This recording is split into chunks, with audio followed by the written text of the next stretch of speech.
Geek Therapy Radio.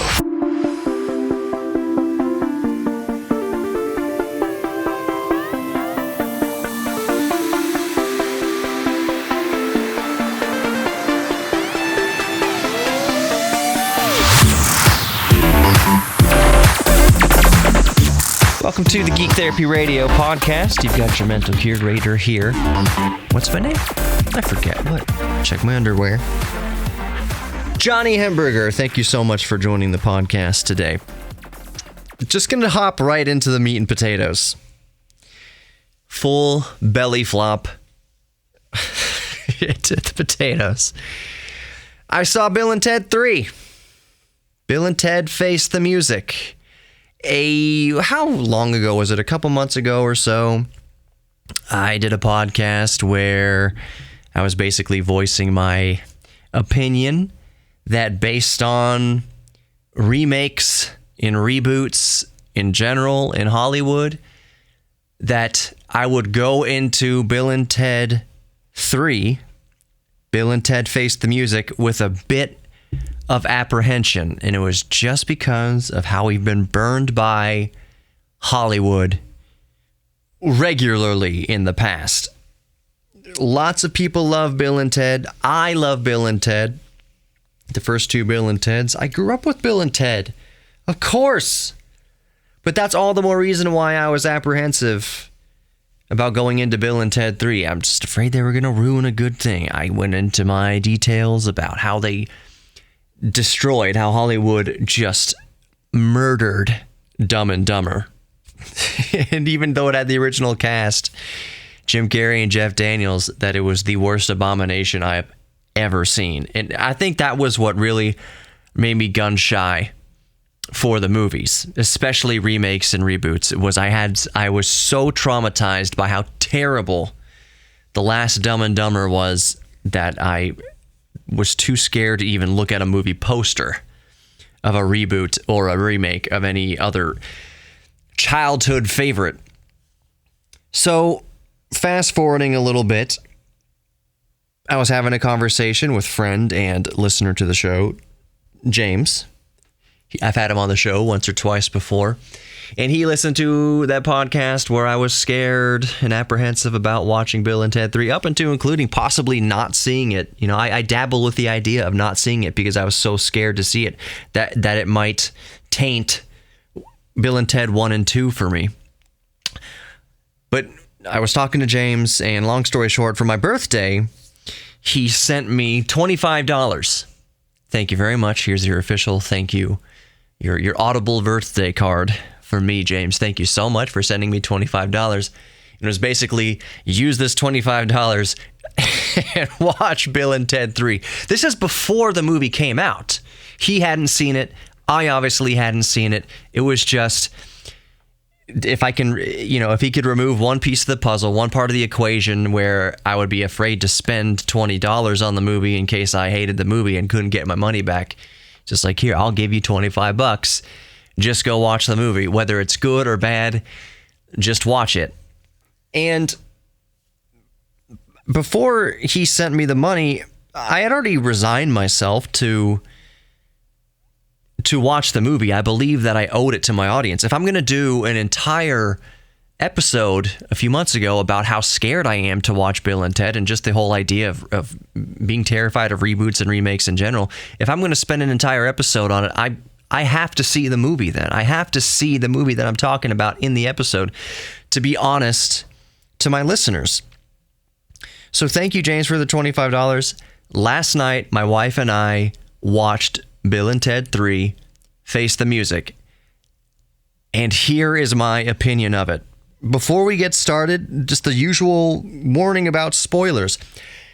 I don't know. I'm not going to try to spoil anything, but I do think it'd be a good idea if you are interested in Bill and Ted 3 to watch it before I go into my review of it. If you don't care at all about Bill and Ted 3, but you still are curious about my opinion about a movie, by all means, keep listening. But it's up to your own discretion whether you are going to watch Bill and Ted 3 or you're not going to, whether you've seen it or you haven't seen it. It's up to you if you want to keep listening. What I tend to do, I would understand if you didn't, but what I tend to do is I try to avoid reviews of movies that I intend to see because I don't want to go into it with a predetermined expectation. So if I would have read reviews and listened to reviews of the last Jurassic Park movie that came out, I would already have gone into it tainted, not expecting much because the reviews for the last Jurassic Park movie weren't very great, weren't very good at all.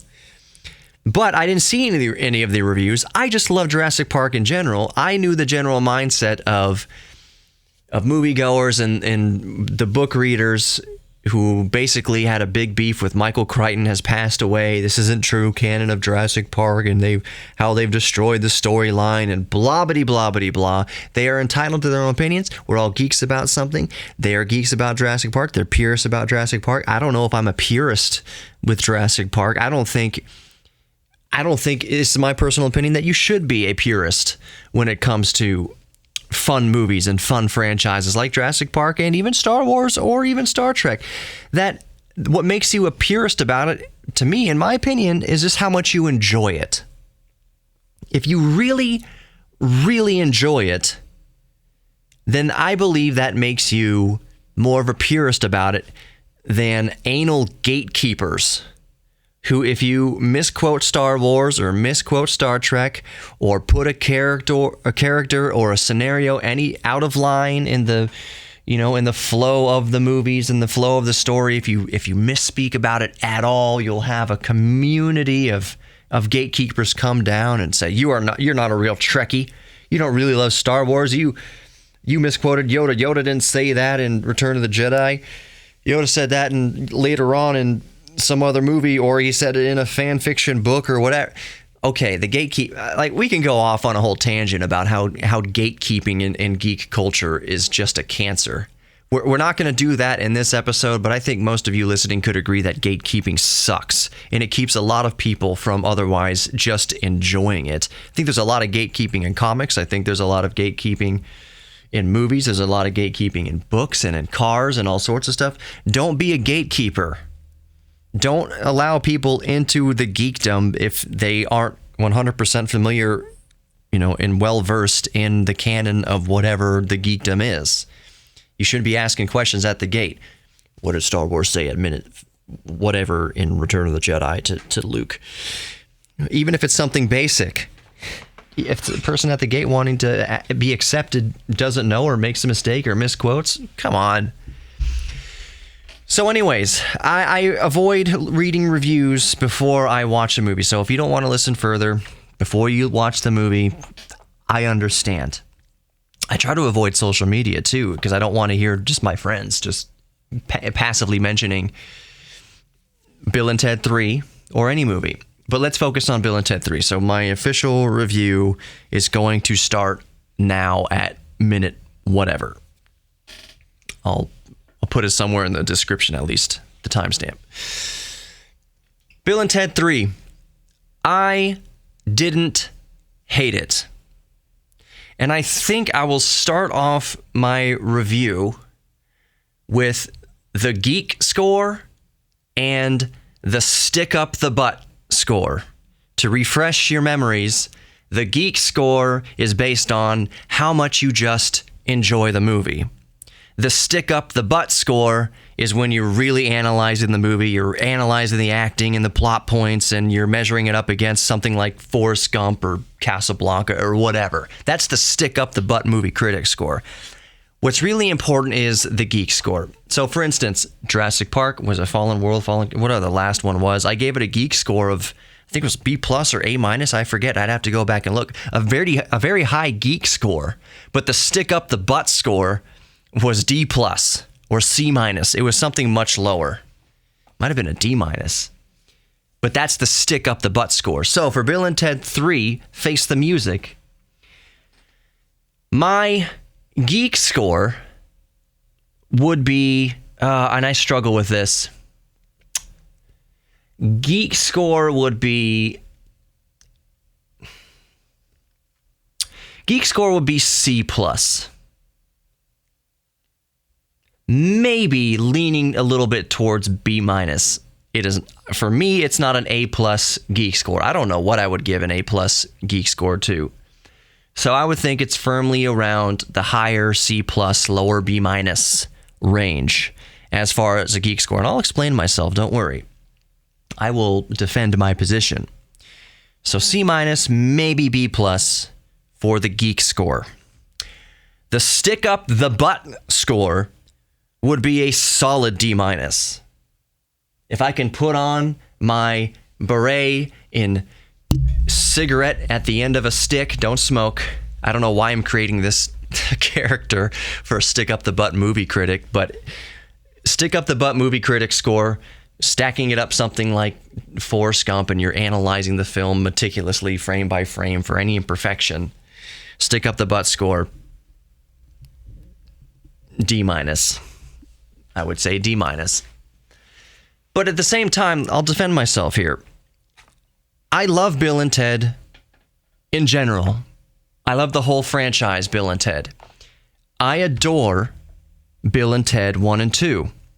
The stick up the butt score for Bill and Ted 1 and 2 would also be a solid D minus.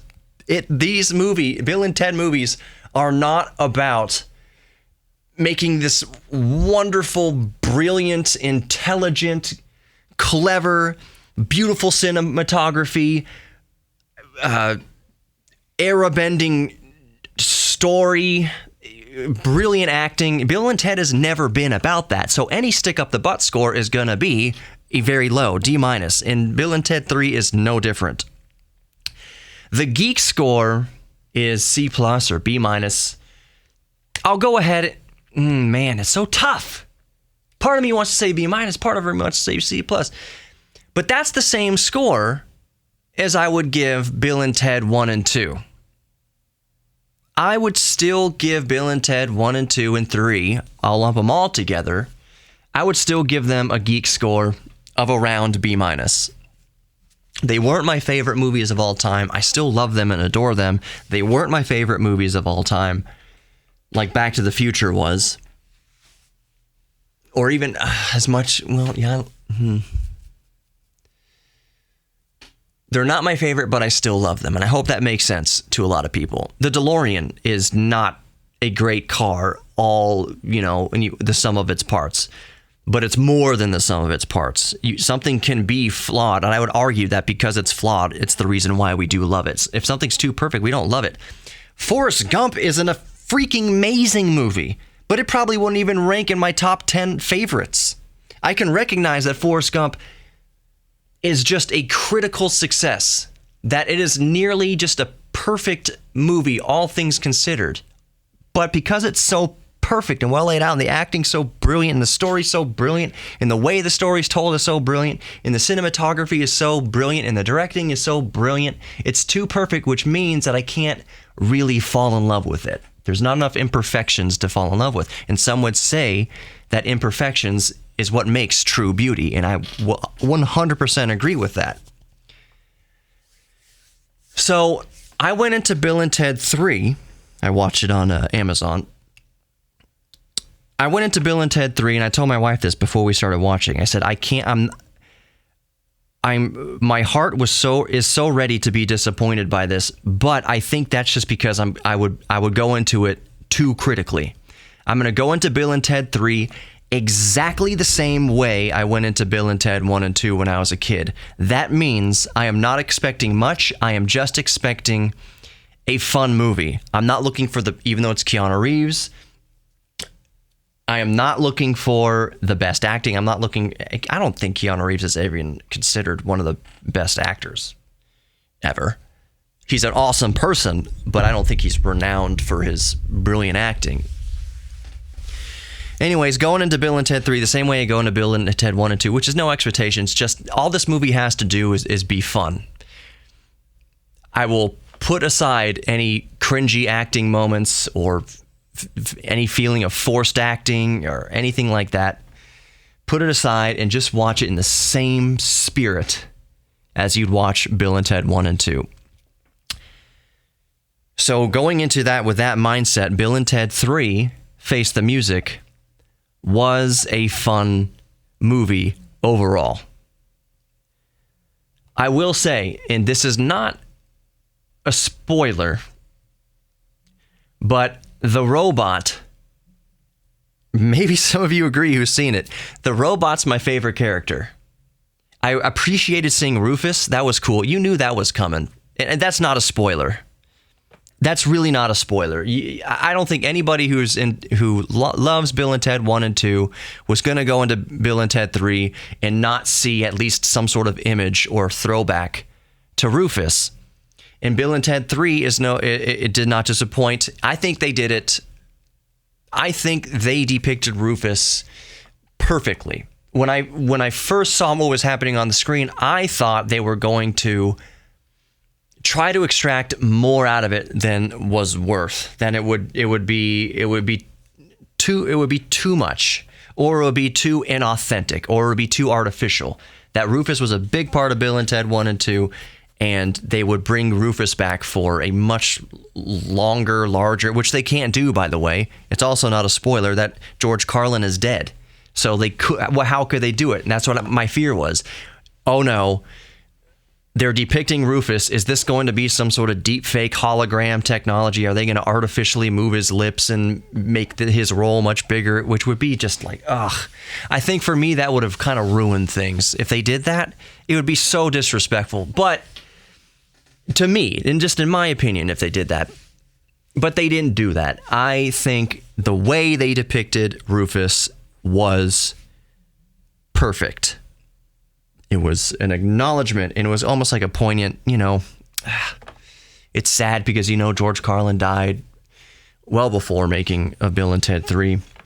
It was a nice nod. The little nods that they did, I'll say this, the little nods that they did throughout the movie to the originals, I felt were well done. They weren't forced. If it's too forced to me, it's cringy. I'm so worried about cringing at these things.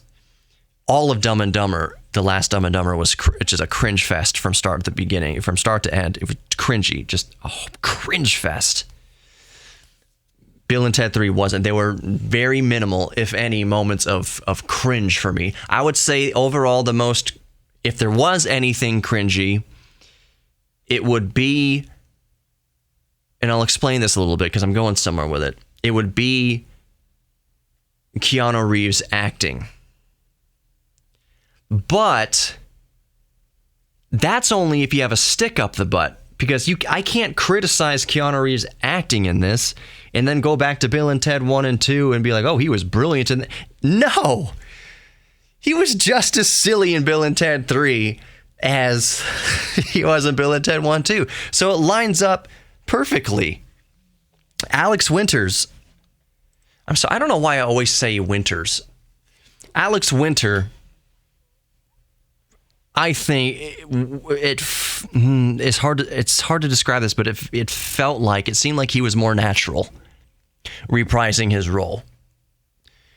Keanu has done so much since the original Bill and Ted that it felt to me like he had more, not a hard time, but it seemed more of a stretch for him this time, going back into that kind of goofy teenager frame of mind when he's obviously not a goofy teenager anymore. Versus Alex Winter, I think it was like no time had passed. It was way more natural feeling. But then again, it goes back to Keanu Reeves has never been known as this brilliant actor.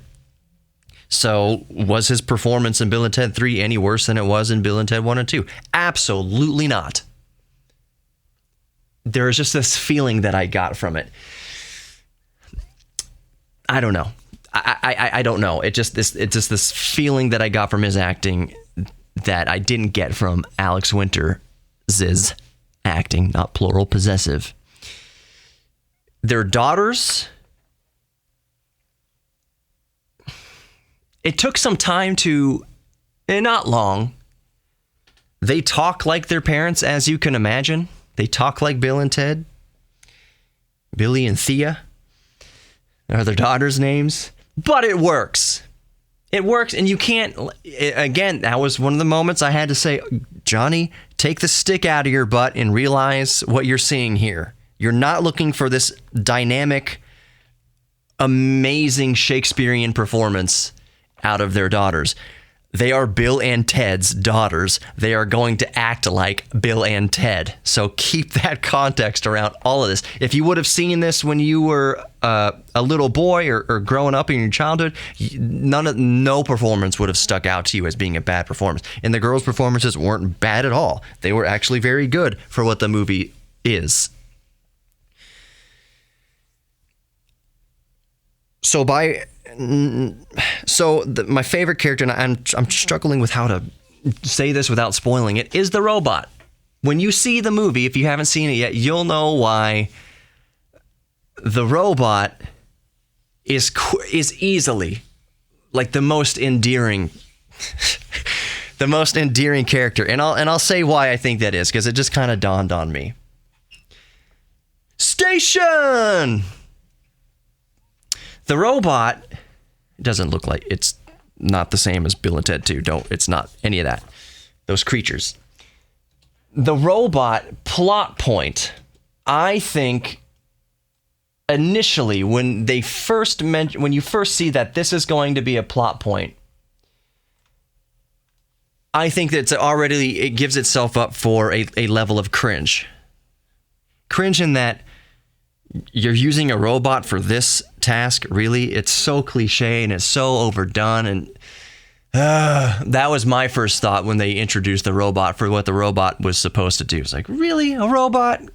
To do this? To perform this goal? Really? Even for Bill and Ted, it's silly. But then again, I thought, no, it's not. Bill and Ted is complete nonsense. It's a complete farcical, whimsical... It's nonsense humor. Nothing makes sense. I know it's time travel and all that stuff already doesn't make much sense, and it's very loose, but the whole thing is just goofy. Bill and Ted from the start, 1 and 2 and 3, it's just goofy. But still, adding that robot in there was initial knee-jerk reaction from me and probably a lot of viewers, like, oh, really? Lame.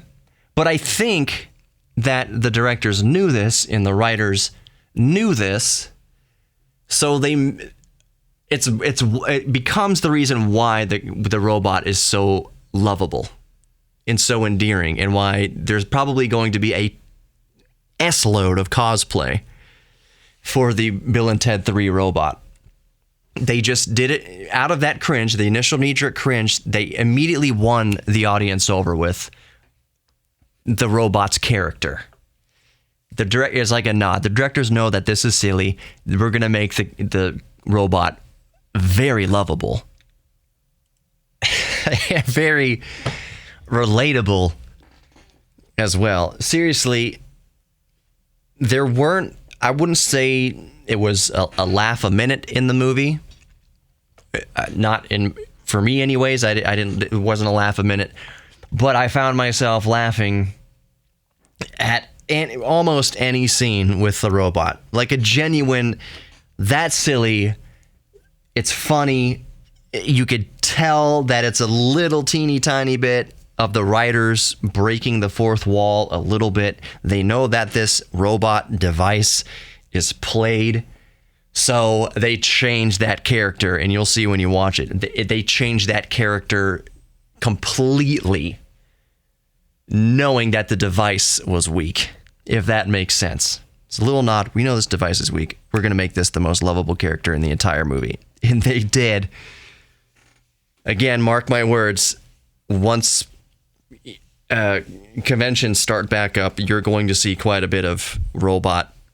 And I'm not going to give the name of the robot. You'll figure out the name of the robot. But there's going to be, once conventions pick back up, there's going to be a lot of Bill and Ted 3 Face the Music robot cosplay. Now, I'm going to move on a little bit because I don't want to give any spoilers spoilers, and I don't think I've done so already. I mentioned that Rufus. The closest I've got to a spoiler is mentioning that Rufus makes an appearance, but I think everyone and their mother expected that. So I'm going to move on to my overall thoughts of the movie.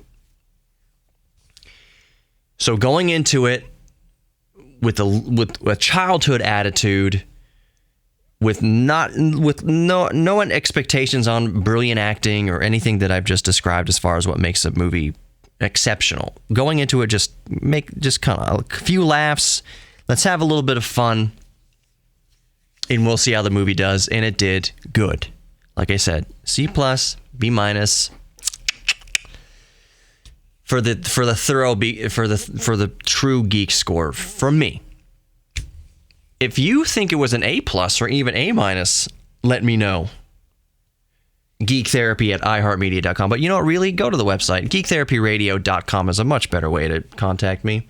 Email might change. Who knows what the future holds? But geektherapyradio.com, that's mines, baby. geektherapyradio.com. Just the first thing you see there, besides a really neat background, is the contact form. So what did you think of Bill and Ted? What's your geek score, and what's your stick up the butt score for Bill and Ted 3? Overall, I thought the movie was good. C+ or B-, somewhere in there. But what made me love the movie was its message. Bill and Ted 1 and 2 has always been about the unifying power of music, the power of music to unite, and thereby art, the power of art to unite, and self-expression to unite. Bill and Ted 3 comes out in a much, much more poignant year than Bill and Ted 1 and 2. 2020, by far in my lifetime, born in 1983, is the absolute worst year on the whole that a lot of the world has faced in the past 37 years since I've been born. Now, that is completely situational. A bad year for the United States in 2020 is nirvana heaven for other areas of the world. I'm not losing sight of that fact that there are people that truly suffered and have suffered greatly in the past years. Through the history since 1983, there are people that have suffered and still bear the scars of that suffering now. That 2020 for Americans, as bad as it is not as bad as what others have suffered in other parts of the world. But collectively on the whole, it's just, I think we can all agree 2020 sucks. In one degree or another, just across the board, 2020 pretty much sucks. I would say that this is the year, 2020 would be the year of the highest anxiety and mental health issues that we have likely seen, at least in the Western Hemisphere, you know, in developed countries, that we've seen in a long time. There's no way that there aren't people suffering now more than ever from depression and anxiety and other mental health related issues. So the reason why I love Bill and Ted 3, even though I don't need to watch it every single day, and I don't know the next time I'll watch Bill and Ted 3, but why it's going to stick out in my mind is the message that it offers in one of the most important times in history that it can possibly be offered. It wasn't... Oh, I almost gave away a little plot point. I almost gave away a spoiler. I'll just say that the message that music can unite the world, it's not what you think it's going to be at the beginning of... If you haven't seen the movie, if you think that music uniting the world is going to play out the way you think it's going to play out in a Bill and Ted movie, that's not the way it plays out. I appreciated that fact. That was a very clever, very poignant presentation of this concept of art uniting the world. It was very clever. and very well done. It was kind of this diamond. The final few minutes of the movie are worth the cost of entry. And I don't think that anybody who's seen the movie would disagree with that. That yes, you should see the buildup of the movie up until that point, but the last few minutes of the movie, given the times that we're in right now in the early 2020s, is such a critical message to get out.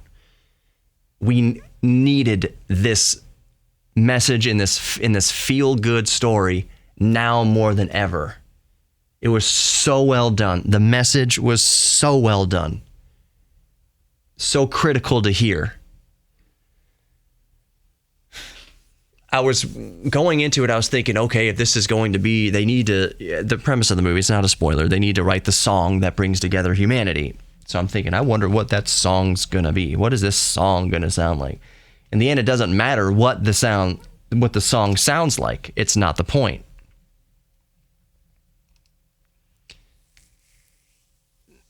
What the song sounds like has no effect on the greatness of the message, if that makes sense.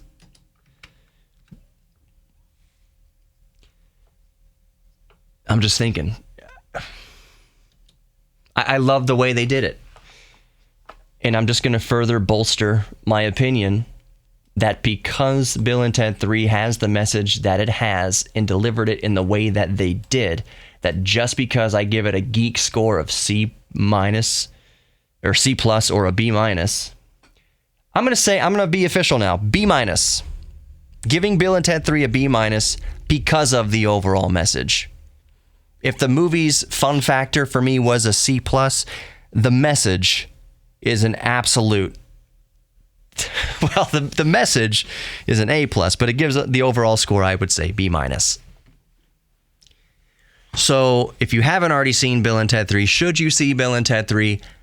I think you should, because of the message that it delivers so effectively. Some old characters make it back into the mix, original old characters. Fun to see. There's a cameo or two that are really fun to see. You're just like, oh crap, that's awesome. There's a lot of Easter eggs. Tons of Easter eggs. Tons of visual gags and goofs that are really funny. That are pretty funny. And if you've seen it, you know what I'm talking about. There's this. I'll just say there's a very brief little snippet on the river, a scene that occurs on the river that's very funny. I mean, there's a lot of little scenes that are very funny, but a specific scene on the river made me chuckle audibly. That robot made me chuckle a bit, smile. So the movie is in conclusion here on Geek the Creative Podcast. The Bill and Ted 3 Face the Music was just as silly and goofy as the first Bill and Ted 1 and 2, which is very, very high praise when it comes to modern remakes that are cringe fests. Bill and Ted 3 sticks perfectly to the mold of Bill and Ted 1 and 2. It doesn't try to make some sort of big political statement. It doesn't try to be some sort of prolific changer of minds or whatever. It's just, it sticks in the wheelhouse of Bill and Ted, the Bill and Ted trilogy now we can call it, and does it beautifully. It's a Bill and Ted movie. It absolutely deserves to go on, I was going to say, your VHS rack next to Bill and Ted 1 and 2. If you have Bill and Ted 1 and 2 on a Blu-ray, whenever Bill and Ted 3 comes out on a disc, it absolutely deserves to be up there on the shelf, 1, 2, and 3 all together in a trilogy, in one box, in a box set. That's very high praise.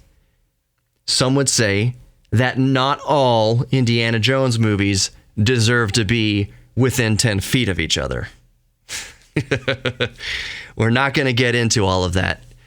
Some would say that Jurassic Park movies don't deserve to be close to one. Like Jurassic Park, through the franchise history, at least when it comes to the movies and films, are so disjointed and weird from one another that you can't really put them in a, chronological order. I mean, maybe technically you can, but they're just so different from each other, really. The common thread is that there's dinosaurs eating people, which is the only reason why I go watch the movie. I love friggin' seeing dinosaurs as tall as a movie screen running amok.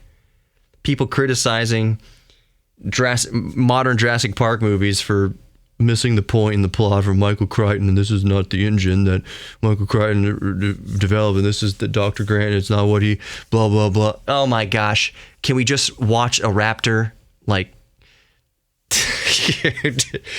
just eviscerate a person in a cage?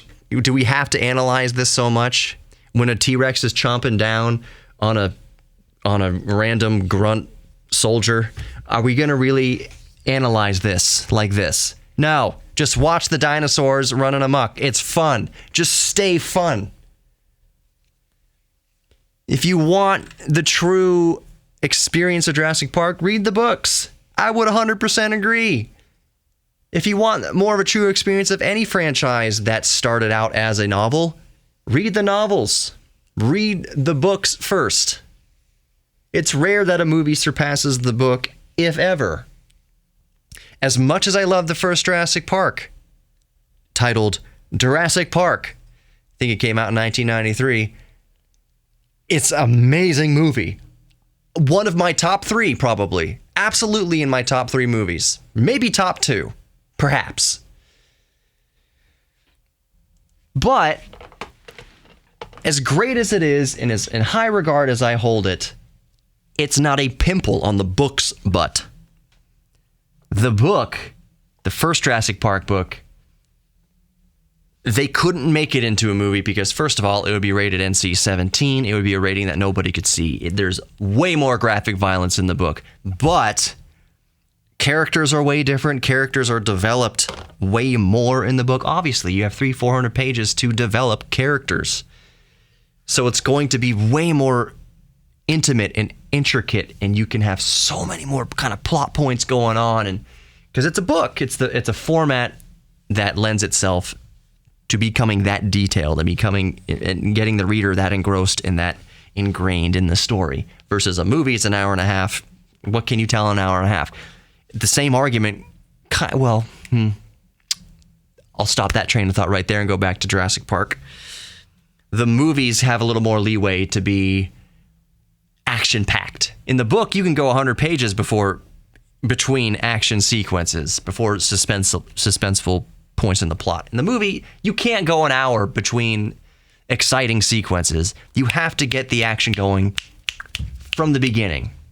And in the beginning of Jurassic Park, you have the cage handler being pulled into the cage by the raptor. You don't know I think by that point you do know that it's a raptor. But the movie starts off with a guy getting mangled and mauled by a raptor. It's not graphic. You can't see it. You can't see him getting mauled, but it depicts it adequately enough for a PG-13 movie. So it starts off with a bang. The beginning of Jurassic Park book, there's a build-up to it. I believe, if memory serves, in Jurassic Park book, it's the little girl on the island with her family, and their little girl grows around a corner on the beach, and the little compies, bite her and stuff. Which that scene from the book, first book, they brought into the second movie. We're not going to go off that rabbit trail. I appreciated in the second movie that they showed that scene at the beginning, because that was the beginning of the actual book. And then I was thinking, this is going to be where the first movie was really good, but kind of strayed from the book a fair amount. The second movie was, okay, we're going to start at the book's beginning and go through the book's logical progression, which is not what happened in the second movie. What's not what happened in Lost World or Jurassic World, whatever it's freaking called. So anyways, Bill and Ted 3. Fun. Watch it. Very lovable movie. Amazing message. Stick up the butt score. D-. Geek score. B-. Good movie. Let me know your thoughts. Geek Therapy Radio, geektherapyradio.com is the way to get in touch with me and do anything else on geektherapyradio.com. There's the Patreon. There's the merch. I need to check if I can sell t-shirts or any fabrics now, because it's other than the beach towel, because supply is altered by the current pandemic. But anyways, geektherapyradio.com is a good place to go. Tell your friends about Geek Therapy Radio if you like Geek Therapy Radio. That'd be amazing. I think I can kind of tell when you do, because I can see my downloads skyrocket inexplicably someday, which basically means I have a new subscriber. They subscribe and they download the podcast and they get all the episodes and stuff like that. So thank you for continuing to do that. That's amazing. I love you all. Thank you. Most importantly, you know where I'm going. Most importantly, know that you are loved. You are worthy of giving love. You are worthy of receiving love. And you are worthy of your own self-respect. Engage in a little bit of geek therapy. Find an old hobby or rekindle an old hobby. Find a new hobby. Embrace your geek thing. And I think that's a way that we help bolster our self-worth. Sometimes finding our geek thing is just, it's not the stairs out of a dark pit, but it's the first rung of a ladder. Sometimes all we need is that first rung. And by embracing a geek thing and putting one Lego kit together, maybe you're at the grocery store on the checkout line and you see a Lego packet, $10, has, 30 pieces in it or whatever. And I used to love Lego as a kid. And you put in your shopping cart, you go home and tie it in your kitchen table or on the floor or whatever, and that felt good. It was a little bit of good feeling in this current times and in whatever current state of mind you're in. If you need a little boost, rekindle an old geek thing, embrace a new geek thing. Just embrace, hug and embrace your inner geek. Thank you so much for listening. Talk to you next time.